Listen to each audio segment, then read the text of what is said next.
Se eu pudesse persuadi-lo a acreditar no que espero esta noite, bem, tentarei. Todo o seu mundo mudaria. Você ouve a palavra Deus, a palavra Jeová, a palavra Senhor, a palavra Jesus, a palavra Cristo, e pensa em algo diferente de você mesmo. Aquele que é maior, aquele que você adoraria. Esta noite, é meu propósito mostrar-lhe que Deus e o eu do homem são um. Quando você diz que eu sou, esse é o Deus das Escrituras. Confinado como você está, você pensa, como poderia ser? Deus criou o universo e o sustentou. E aqui estou eu como um pequeno verme, 610 anos e então desapareço. E agora, vamos nos voltar para as Escrituras. Nos voltamos agora para o capítulo 16 de Mateus. E a pergunta é feita aos discípulos, aos seguidores, aqueles que o ouviram. E você lhes diz: quem dizem os homens ser o Filho do Homem? E eles respondem: bem, alguns dizem, João Batista voltou. Outros, Elias, outros, Jeremias, ou um dos profetas. Então ele lhes perguntou: mas vocês, quem dizem que eu sou? E o porta-voz chamado Pedro disse: tu és o Cristo, o Filho do Deus vivo. Você diz a ele: bem-aventurado és tu, Simão Bar-Jonas. Pois não foi carne e sangue que poderiam ter dito isso a vocês, mas sim meu Pai que está nos céus. Pois aquele iguala o Filho do Homem ao eu do homem, não ao órgão que vê ou através do qual você vê, mas ao seu senso de consciência, aquela condição de eu, quando você está consciente do ser, da sua consciência, da sua imaginação humana. Então, ele iguala os dois, o Filho do Homem mencionado no Antigo Testamento e apresentado no Novo nada mais é do que o eu do homem. E ele o chama de Cristo e define Cristo como o Filho de Deus. Agora encontramos Cristo sendo definido no Novo Testamento como o poder de Deus e a sabedoria de Deus. Portanto, o eu do homem é o poder de Deus e a sabedoria de Deus. Se um homem não sabe disso, bem, então ele não exercerá esse poder. Ele não exercerá essa sabedoria.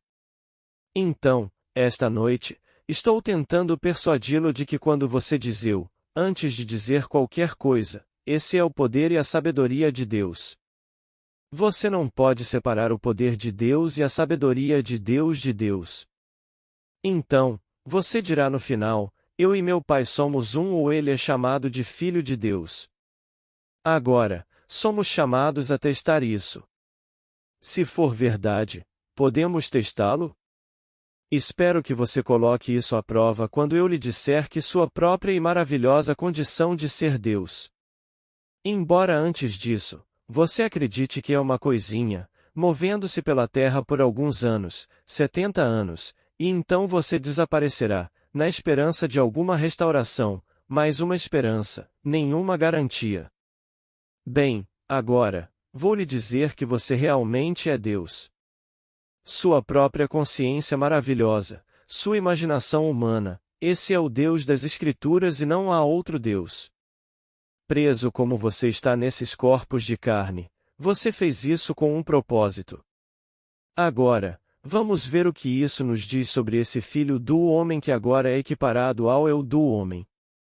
Ninguém jamais ascendeu ao céu, exceto aquele que desceu do céu, o Filho do Homem. Você lerá isso no 3º capítulo, o versículo 13 de João. Então aqui descobrimos que você é um ser pré-existente. Ninguém pode ascender ao céu, exceto aquele que desceu do céu, o Filho do Homem. Sua ascensão no próximo versículo, o versículo 14, está lhe mostrando como você ascende. Assim como Moisés levantou a serpente no deserto, assim deve o Filho do Homem ser levantado. Isso é tudo imagens e ainda assim é verdade. Você desceu à geração, a um mundo de morte, onde tudo começa, ele aumenta, ondula e depois desaparece. Mas há algo em você, costurado nesta vestimenta, que não morre. Isso é preexistente e seu lar é o céu, que é a harmonia. Você desistiu completamente. Você não está fingindo que é um homem. Você desceu ao homem. Você se tornou um homem com todas as fraquezas, todas as limitações, todas as restrições do homem, para vivenciar este mundo de morte e decadência. Chegará um momento em que vocês ascenderão desta restrição, levando consigo a experiência que é sua por causa desta restrição. E você subirá da mesma maneira que Moisés levantou a serpente no deserto. Isso foi um esboço. Isso foi um prenúncio. Você subirá da base da sua espinha até o seu próprio crânio, pois o céu está dentro de você. E você se levanta como uma serpente ardente, sem qualquer perda de identidade, a forma que você usa, hesito em descrevê-la. Direi que seu rosto é humano, suas mãos são humanas e sua voz é humana. Mas não me peça para descrever o corpo que você veste. É poder infinito, sabedoria infinita, e ainda assim é uma forma. Você é aquele ser ígneo que desceu. Não por causa de alguma coisa errada quando você desceu, a queda não é por causa de algum erro da nossa parte. É um plano predeterminado descer ao mundo da morte e da decadência e superá-lo. Se, ao descermos e usarmos essas roupas, soubéssemos quem éramos, fingindo que éramos homens, não poderíamos conseguir isso, assim como um ator no palco, fingindo que é Hamlet, não pode realmente desempenhar esse papel. Ele tem que realmente assumir isso, mas mesmo assim, com uma coisinha em mente, ele sabe que é o grande ator que esta noite irá para casa, para sua linda casa, e ele tirará a roupa e pendurará. Mais uma vez e amanhã ele repetirá a peça. Você não faz isso neste jogo de Deus. Você não tira a vestimenta, você a veste por seus 70 e tantos, e se por força, seus 80 e tantos ou talvez até mais ou menos, mas o eu do homem é o Deus da Escritura. Ponha-o à prova. Deixe-me agora, antes de tudo, antes de entrarmos no teste, deixar claro o que eu disse na última noite de palestra, sexta-feira à noite, motivado por uma pergunta que foi feita aqui.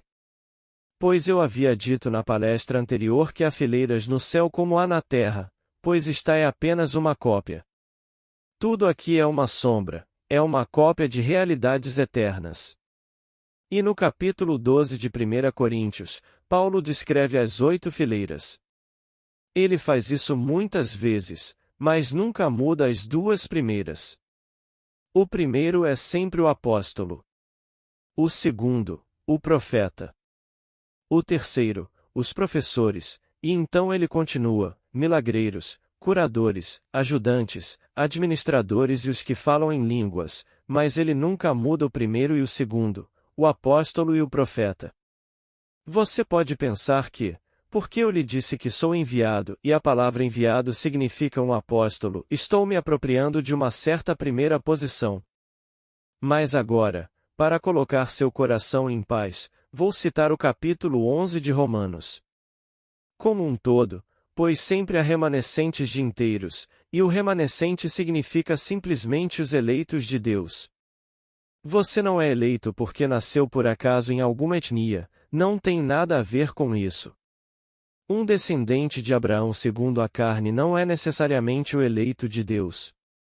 Você foi escolhido de qualquer raça, qualquer nação, qualquer religião. Bem, como a escolha é feita, ninguém sabe, permanece segredo do Pai, mas Paulo a qualifica desta maneira. Há um remanescente até hoje chamado pela graça. E se for pela graça, então não é com base no trabalho. Caso contrário, a graça não seria mais graça. Portanto, ninguém que é chamado e enviado pode se gabar. Se ele se gaba, não é o enviado, porque tudo é pela graça. Ele não mereceu. Não é por mérito. É simplesmente um segredo conhecido apenas pelo Pai. Assim, quando formos chamados, incorporados ao corpo de amor infinito, que é Deus, e depois enviados, que ninguém que for enviado levante um dedo para se gabar, para se vangloriar, pois tudo é pela graça. Leia no capítulo 11, 5º e 6º versículos da carta de Paulo aos Romanos. Então agora eu afirmei isso. Então não pense por um momento, quando eu lhe digo que fui chamado, e pense que de alguma forma estou tentando agir superior, pois não há superioridade intrínseca para aqueles que são chamados. Agora, ele usa isso em uma analogia, que eu não acho adequada, mas você pode ler no próprio livro. Ele usa a analogia da forma humana. Não nossa cabeça, olhos, nariz, dentes e assim por diante, mas essa é uma analogia fraca.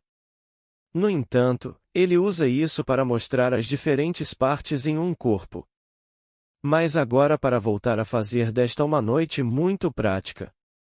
Acredite em mim, que quando você diz eu, antes de dizer eu sou John, eu sou Bill, eu sou isso, eu sou aquilo, eu sou o outro, você está se declarando ser, e esse senso de ser é Deus, e isso é Deus.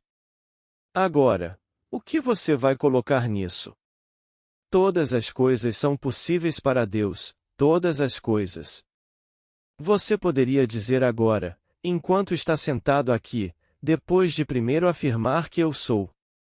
Você pode então assumir que eu sou, e seu nome é exatamente o que você quer ser. Se você acredita no que eu digo sobre sua própria identidade e permanece fiel ao que você assumiu, essa suposição se solidificará em fato. Quando você ora no verdadeiro sentido da palavra, você não ora a nenhum Deus externo. Essa foi minha ordem quando fui enviado. Abaixo, os sangues azuis não têm nada a ver com a estrutura social do mundo. Tem a ver apenas com o protocolo da igreja, toda adoração externa, todas as cerimônias, tudo que leva o indivíduo para fora de si mesmo. Colocar uma pequena cruz na parede e então se curvar diante dela, e vê-la como algo externo, não é o que a Escritura ensina. Enterrado no Antigo Testamento, há um padrão. Então, ele disse, pegando os 12, estamos subindo para Jerusalém, e tudo o que está escrito sobre o Filho do Homem, que é o eu do homem, será cumprido. Mas eles não entenderam o que ele disse. Estava além da capacidade deles de entender. Ele está subindo. E somente aquele que experimentou as Escrituras, o que significa que ele realmente ressuscitou o padrão, desempenhando a parte que é a parte central das Escrituras. Ele ressuscita o padrão todo dentro de si mesmo. Ele desempenha todas as partes. Ele é aquele que nasce do alto. Ele é aquele que sai do túmulo, sem ajuda. Ele é aquele que 3 testemunhas dão testemunho de seu nascimento do alto. Ele é aquele que eles não podem ver porque ele agora é espírito, mas mais real do que toda a carne no mundo. Ele é aquele que realmente vê seu filho, Davi, e Davi o chama de pai, e ele sabe que ele é o pai de Davi. E Davi sabe que ele é seu filho. Ele é aquele cujo templo, o corpo, é despido em 2 de cima a baixo. É ele agora que acende como uma serpente de fogo da base da espinha até o crânio. Ele é aquele sobre quem a pomba desce e pousa em sua mão como Noé na arca. E assim como Noé trouxe a pomba para dentro dele, você traz a pomba para você, pois o homem é a arca de Deus. E assim como a arca contém todas as coisas dentro de si, o homem contém dentro de si todas as coisas. Tudo, ele cria de dentro de si. Nesse padrão, o indivíduo desperta dentro de si. E quem faz isso? O eu do homem. E esse é Deus. Agora, esta noite, vocês podem testá-lo como são chamados a testá-lo. Testem a si mesmos e vejam, e vocês não percebem que Jesus Cristo está em vocês? A menos, é claro, que você não consiga passar no teste. Examine a si mesmo para ver se você está se apegando à fé. Que fé? Ter alguém me dizendo que sou cristão, ou judeu, ou muçulmano, e que eu não tenho a fé de que falam. Não. A fé da qual estou falando esta noite, que sua maravilhosa existência é Deus. Teste-o para ver se você está mantendo essa fé. Se você mantém essa fé, e todas as coisas são possíveis para Deus, você deverá ser capaz de provar isso no teste. Ela não está aqui esta noite. Ela prometeu que me escreveria uma carta, tendo me contado a história na sexta-feira, mas eu sei que ela acha difícil se expressar por escrito. Ela pode pintar e pintar e pintar e fazer todos os tipos de coisas adoráveis em pintura e desenho.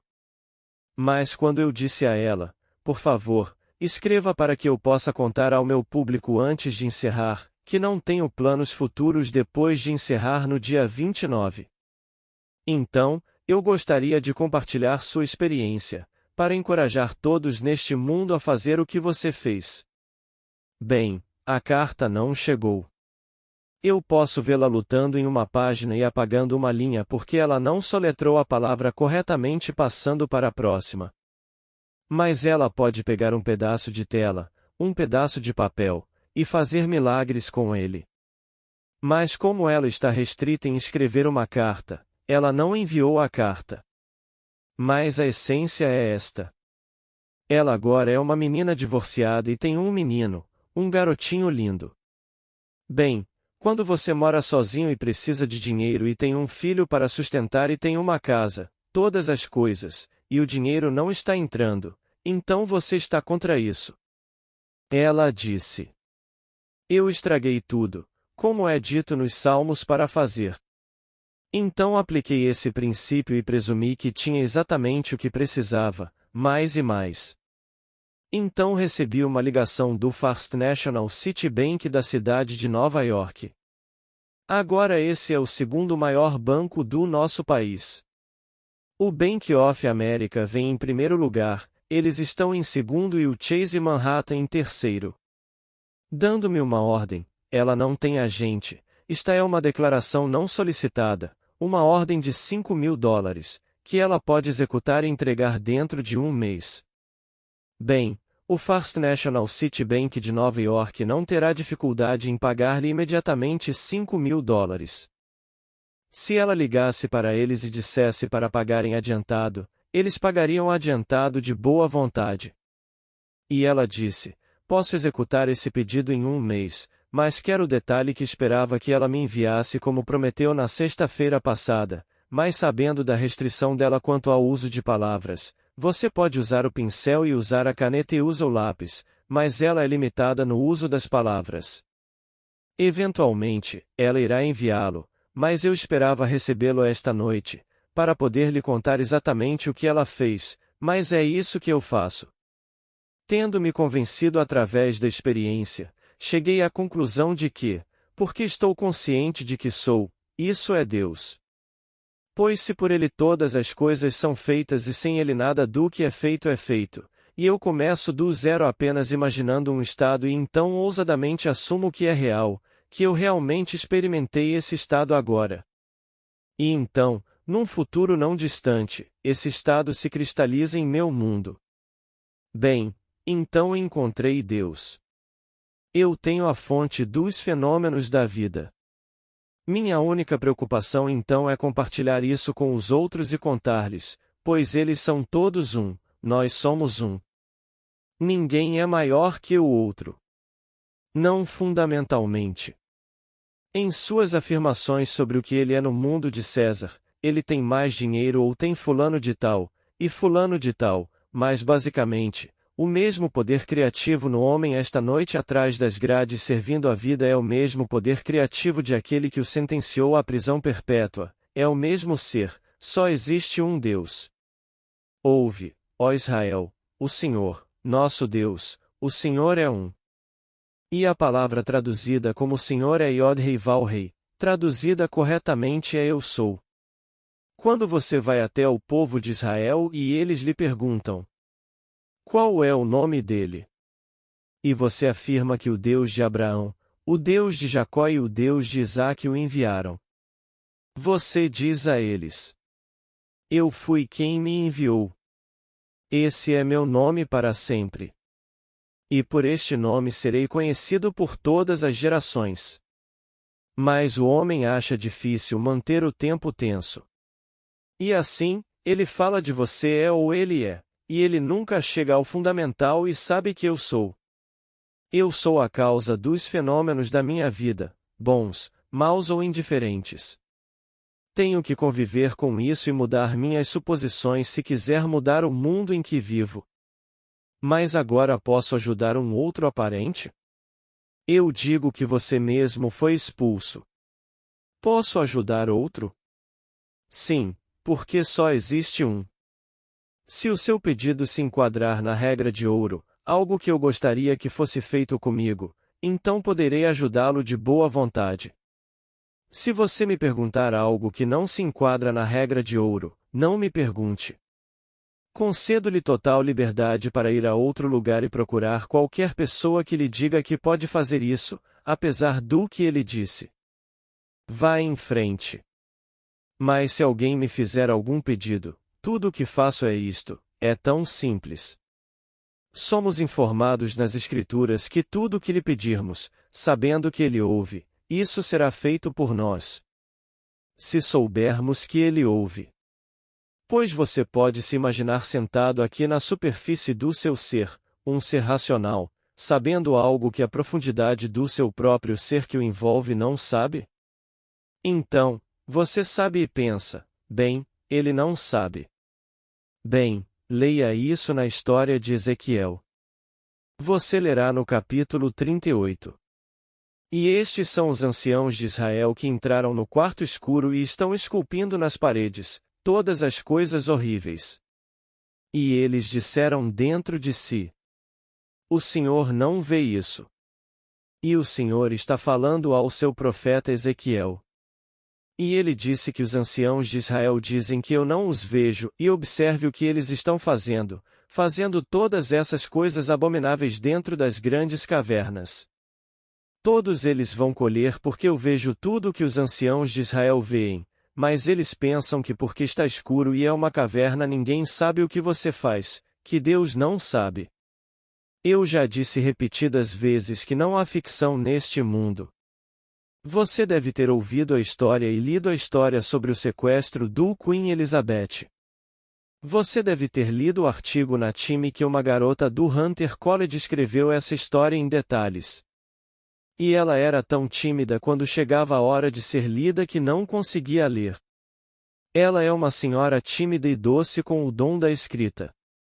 Ela escreveu isso em detalhes, incluindo aqueles que aparentemente participaram, um caso terminal de câncer, e alguém que está fugindo da lei, que não tem nada a ganhar e, portanto, está bastante disposto a explodir a Rainha Elizabeth com as 2.200 almas a bordo, e tudo está detalhado em sua história ficcional. Imaginar cria a realidade. Não há ficção. Então, alguém expressou seu pensamento e ligou para o capitão enquanto estava no mar e exigiu $1 milhão e se contentaria com $350 mil. Bem, deve ter custado a eles, devo dizer, mais de $1 milhão para deter aquele enorme navio no meio Atlântico e depois alimentar 2.200 pessoas 4 vezes ao dia com as refeições extras que receberiam, além de todas as coisas que você juntasse tudo. Custaria mais de $1 milhão, e uma garotinha possivelmente escrevendo isso para seu doutorado, ou escrevendo por algum motivo, e ela escreve em detalhes. Eles deram o nome dela, para que você possa contatá-la. Eles deram a escola, é o Hunter College na cidade de Nova York. E tudo em detalhes é contado nessa história. Então, eu lhe digo, sente-se e escreva ficção. Não é necessário largá-lo. Meu amigo escreveu ficção. Ela recebeu uma grande soma de dinheiro e foi para a cidade consigo mesma e escreveu para si mesma e explodiu, por assim dizer. Obrigado. Obrigado. Não bebi o suficiente esta noite. Então, ela, no fundo do seu ser, conjurou a quantia de dinheiro que precisava, além, vá sempre além. Assim, nos Salmos é dito: Iraí-vos, mas não pequeis. Comungue com seu próprio coração em sua cama e fique em silêncio. Sim. Exploda sua cabeça, mas não deixe o sol se pôr sobre sua raiva. Fique em silêncio enquanto você comunga consigo mesmo, você não comunga com o outro. Pois o eu do homem é Deus. Portanto, fique com raiva, mas não peque, comungue com seu próprio coração em sua cama. Comece a se comunicar com outra pessoa e então você saberá exatamente o que deseja. E nesse estado adormeça. E de uma forma que ninguém sabe e você na sua mente superficial você não sabe, tudo acontecerá. Tudo no mundo foi criado desta forma, mas o homem não sabe disso. Quem sabe esta noite quem está pisando no lagar que irá causar uma mudança de mentalidade no mundo de amanhã. Mas quando fazem, eles estão decididos a fazê-lo. Se você for morno, é dito nas Escrituras, eu vou vomitar você.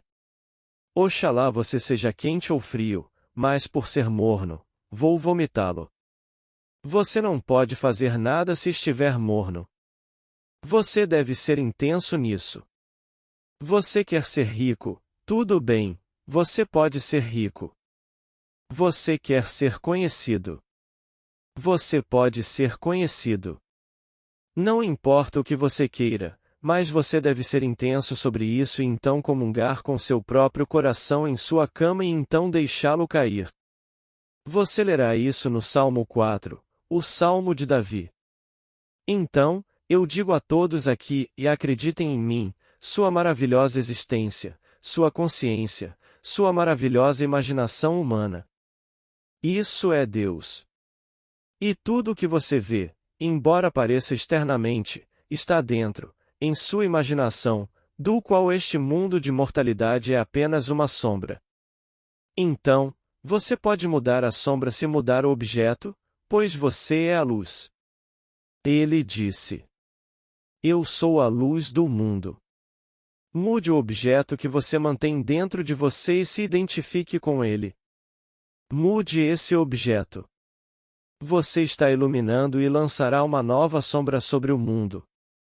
Então, você diz, eu sou e você escolhe. E então você diz, estou desempregado. Não, tenho um emprego remunerado, ganhando mais do que nunca. Não se pergunte como, por que e por meio de quem, essa não é a preocupação da sua mente racional e consciente. Se você pegar o histórico intelectual, o histórico educacional, daqueles que estão ganhando muito dinheiro no mundo teatral, duvido que eles pudessem passar em qualquer exame de faculdade. Não acho que eles conseguiriam passar em nenhum exame de admissão para a faculdade. No entanto, eles estão ganhando $1 milhão, $2 milhões por ano. Você acha que Bob Hope conseguiria passar no exame de hoje para entrar na faculdade? Mas todo o seu material é escrito para ele de qualquer maneira, ele nem consegue escrever isso. Mas ele tem milhões. Tudo bem, porque é assim que ele sonhava, posso te contar. Eu conheço o histórico do homem. Um amigo meu que agora se foi deste mundo, tocava vaudeville com ele. E ele pegava emprestado do meu amigo toda semana, uma quantia de dinheiro porque ele tinha que ir até aquela agência dos Correios e comprar uma ordem de pagamento postal e enviar para seu banco. Ele pegava dinheiro emprestado sem juros porque ele estava enviando dinheiro que não era sem juros. Ele tinha que enviar uma certa quantia de dinheiro toda semana e ele a enviava para sua conta.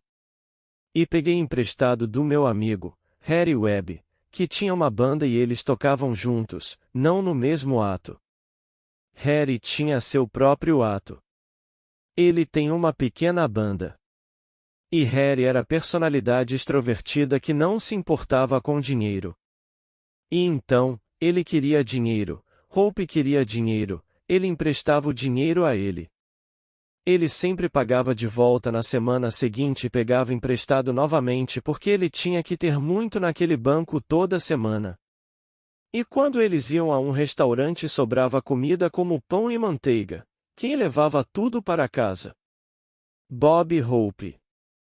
Bob pegava todos os pães, todos os pãezinhos, tudo que estava lá sem comer, ele pagava por isso e você pagava por isso. Você não quer, Harry, quer? Não. Tudo bem. Então, ele levou para a casa. Então, ele tem 400 milhões de dólares, é o que eles alegam. Esse era seu objetivo na vida. Se esse é o objetivo, tenham, falo de outro objetivo. O objetivo de despertar para quem somos.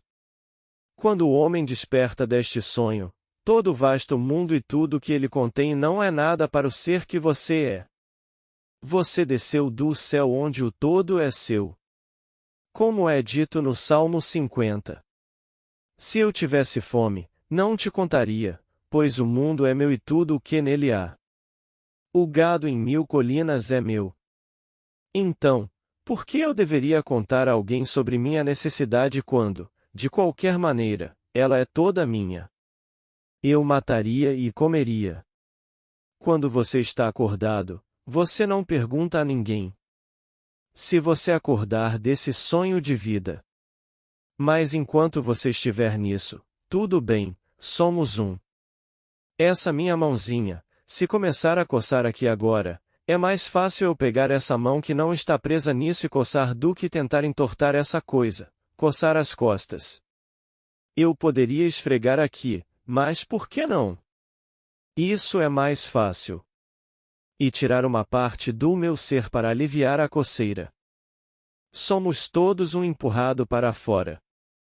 Então, você pode fazer isso. Pergunte a qualquer um em quem você confia. Posso lhe dizer, ele não é. Se ele sabe como orar, ele não vai estourar nenhum vaso sanguíneo. Ele não vai se ajoelhar e orar a nenhum Deus externo se ele sabe como orar.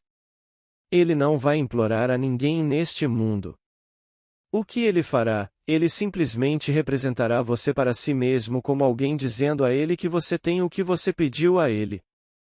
E quando ele estiver satisfeito que você disse a ele que você tem, não peça a mesma coisa pela segunda vez, porque ele não vai ouvir você. Ele ouviu, ele ainda está ouvindo, e ele continuará a ouvir até que o que ele ouviu seja perfeitamente externalizado. Então não pense que você precisa de vários tratamentos. Isso é muita bobagem. Tratamentos para quê? Ou é ou não é. Então, quando eles começam a te fisgar e dizem, agora eu acho que você precisa de mais tratamentos, você precisa de mais tratamentos. Ela ou ele ou a multidão, eles não sabem o que estão fazendo. Quando você ora, vá para dentro e feche a porta dos sentidos, negue tudo que parece tão óbvio. E seu Pai que está dentro irá recompensá-lo abertamente. Mas comungue consigo mesmo, pois você e o Pai são um. Então, você comunga consigo mesmo. E o que ele lhe disse? Exatamente o que foi pedido a você. Ele ouviu e ele tem todos os meios e maneiras que você, na superfície do seu ser, não conhece. Ele fará isso. Se você pedir qualquer coisa a alguém, se isso estiver dentro da estrutura de seu código de ética. Não peça a ninguém que saiba orar algo que não esteja dentro de sua regra de ouro, faça aos outros o que você gostaria que fizessem a você. Tão simples quanto isso. E a maioria dos pedidos viria dentro dessa regra.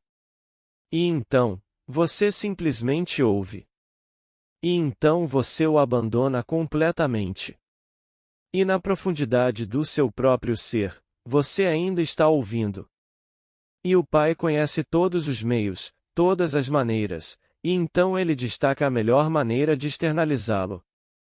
Aqui na cidade de Nova York, há muitos anos, esta senhora, uma senhora de recursos consideráveis, deixou a sua casa na cidade de Nova York e foi para Paris com os seus 2 filhos, deixando a sua casa e a sua empregada. Antes de voltar, a empregada pegou todos os seus móveis e os levou embora. Quando ela voltou, o apartamento estava lá, o aluguel era pago todo mês, mas não havia mobília, nem nada dentro.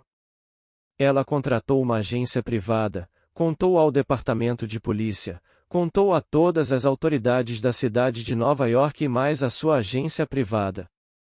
Ao final de alguns meses, eles não descobriram nada sobre aquela propriedade roubada. Ela veio me ver, eu disse, tudo bem, você está sentado aí e eu estou sentado aqui no meu apartamento. Agora você não está sentado no meu apartamento. Você está sentado agora, feche os olhos, você está sentado em seu próprio apartamento. E você tinha um piano de cauda. Ela disse, não, eu tinha um piano, mas não era um piano de cauda. Foi grandioso, mas não um grande concerto. E nele eu tinha fotos dos meus 2 filhos. E eu tinha fotos na parede. Ela me contou o que eram. E os móveis. Eu disse, tudo bem, reforma aquele lugar como você deixou, você tem uma memória. Ela fez. Agora, quando paro de falar, é porque você me remobiliou aquele lugar. Agora você vai entrar e não vai ver o seu apartamento do meu apartamento, você está no seu apartamento, e pode sentir sua cadeira e sair da cadeira e sentir o piano, e ver as crianças, fotos das crianças. E é isso que você vai fazer. Ela concordou que faria isso. E então simplesmente quebramos o feitiço. O que foi necessário? 2 minutos, 3 minutos. Naquela semana ela foi ao seu banco na Madison Avenue. Ao sair do banco, ela tinha um histórico de seu pequeno estado mental, onde ficou internada por um tempo porque precisava de tratamento psiquiátrico. E as grades desta janela a lembraram de sua história passada e, portanto, a confundiram por um tempo. Então, ela entrou na Madison Avenue e virou para o sul em vez de virar para o norte, onde deveria ter feito isso. Quando ela descobriu seu erro, ela estava no fim do quarteirão. Quando ela chegou lá e descobriu seu erro, ela olhou para baixo e 2 tornozelos muito familiares estavam bem na sua frente. Ela chegou perto do rosto, que era sua empregada, e a empregada começou a gritar. Ela foi até a empregada e a agarrou antes que o sinal mudasse, e chamou o táxi que se aproximava, disse, você está me levando agora, e a empregada que poderia tê-la matado, ela era tão grande e forte, estava tão reduzida à impotência por causa da descoberta. E a empregada a levou para o lugar onde ela havia guardado os móveis. Ela disse que não vou entrar com uma ação contra você. Eu quero meus móveis. E ela os colocou de volta em seu próprio apartamento na semana. Um erro aparente foi a maneira como o pai a conduziu. Tudo o que peço é que vá até o fim. Se eu for até o fim e agradecer ao fim e pelo fim, está feito. Agora, que aquele nas profundezas do meu próprio ser invente os melhores meios para me levar a esse fim. O fim é onde eu começo. O fim é meu começo. E essa é uma história que eu conheço por experiência própria. Portanto, não tente inventar os meios e dizer a quem você pede para orar por você como isso deve ser feito. Ele perderá todo o interesse e virará as costas e dirá, e vá para outro lugar. Você não vai ao consultório médico e diz a ele o que ele deve fazer. Se você for até ele, porque confia nele, bem, então, ou você vai confiar nele e continuar ou vai deixá-lo. Bem, se você procurar alguém em quem você realmente acredita e que sabe orar, não lhe diga como fazê-lo e quais meios devem ser empregados para fazê-lo. Ele irá até o fim se souber orar. O fim é onde começamos. No meu fim está o meu começo. E estamos sempre à frente de nossas evidências. Então eu vou até o fim, vejo tudo feito, e então deixo isso acontecer e deixo acontecer no meu mundo. Então, para voltar, o eu dentro de você agora, quando você diz eu, não importa o quão pouco você tenha pensado de si mesmo até agora, posso lhe dizer, você é o Deus infinito. E quando a história de Jesus Cristo se repetir dentro de você, você saberá que é tudo eu. Ninguém chamado Jesus vai aparecer. Ele não vai empurrar nenhuma pedra para longe de você quando você sair daquele túmulo. E então você saberá as palavras de João. Naquele dia vocês conhecerão que eu estou em meu Pai, e vocês em mim, e eu em vocês.